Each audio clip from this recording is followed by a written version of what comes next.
I the asshole for wanting to advocate against our neighbor's offender's son moving in? Our neighbor's husband passed away a few days ago.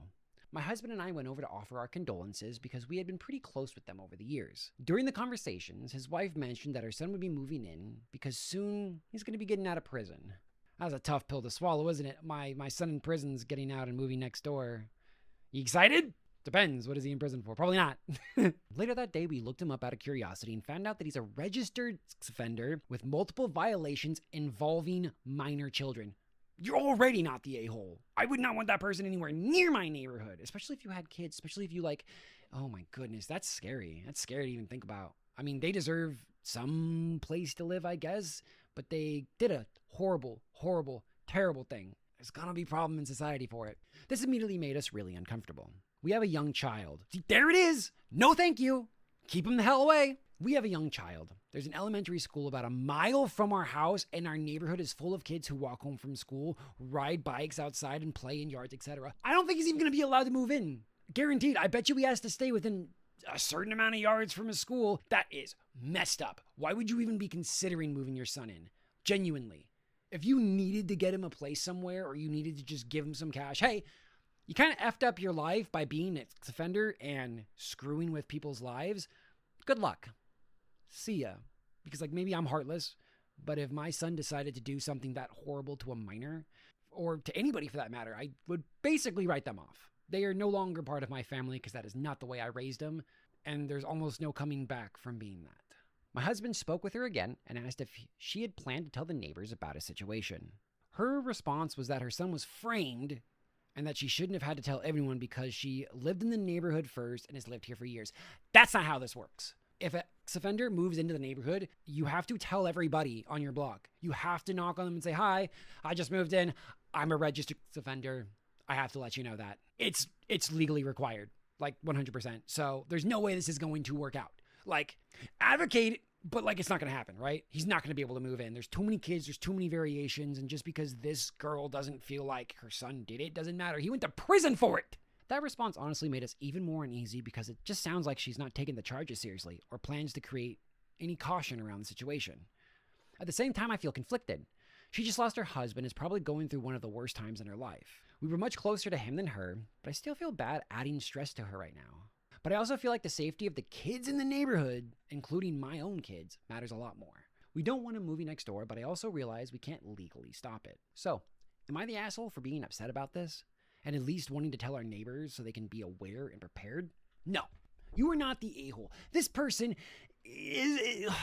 Look, loss is a crazy thing. Grieving takes time, and sometimes you want the comfort of family. But if the comfort of the family is coming from a registered offender and who's literally been in prison, I don't think they're going to be offering you a very good emotional support structure. They probably need an emotional support structure from them after getting out of prison, especially for those charges. He probably got destroyed in prison because, listen, if you didn't know, even people who do serious crime have a code of conduct. No women, no children. You mess with that conduct, they mess with you. Period.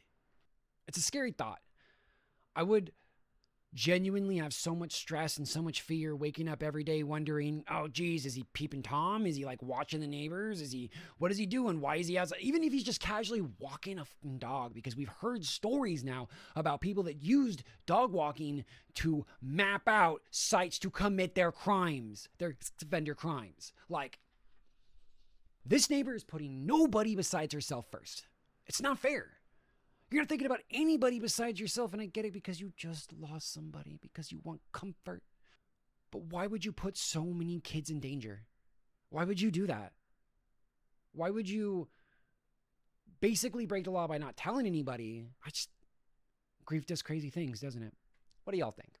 Offenders usually have to register their addresses after getting out of prison and are often restricted from being X distance of a school, daycares, etc. If he gets to move in and isn't listed on the offender registry, look it up and reach out to the police. Whether he's violating any release conditions on a supervised release. And if he is free and clear to live where he wants, then he may want to at least have a little bit more presence in the neighborhood around the school. It's really concerning that she's adamant he was framed. Either she won't take steps to protect the local kids, or he lied to her about it and he hasn't learned anything. That's That's what I think. I think he lied to her about it. I think he told his mom, "Oh, the sob story. Can't you get anybody to help me out, Mom? Can't you pay a lawyer to try and make this gas story of mine or reality and get me out on no charges?" It didn't work, most likely. Now, I'm not going to go digging around the case. I don't really care. We also don't have any information to find. It's just a scary thought. This person is going to cause harm, because one thing that you do not want to do is put the temptation in the hands of somebody who's already committed the crime. That's like freaking...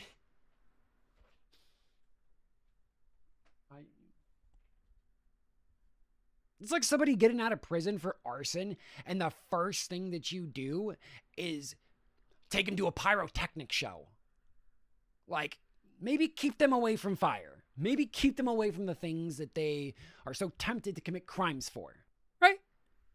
That's not crazy. Tell me what y'all think.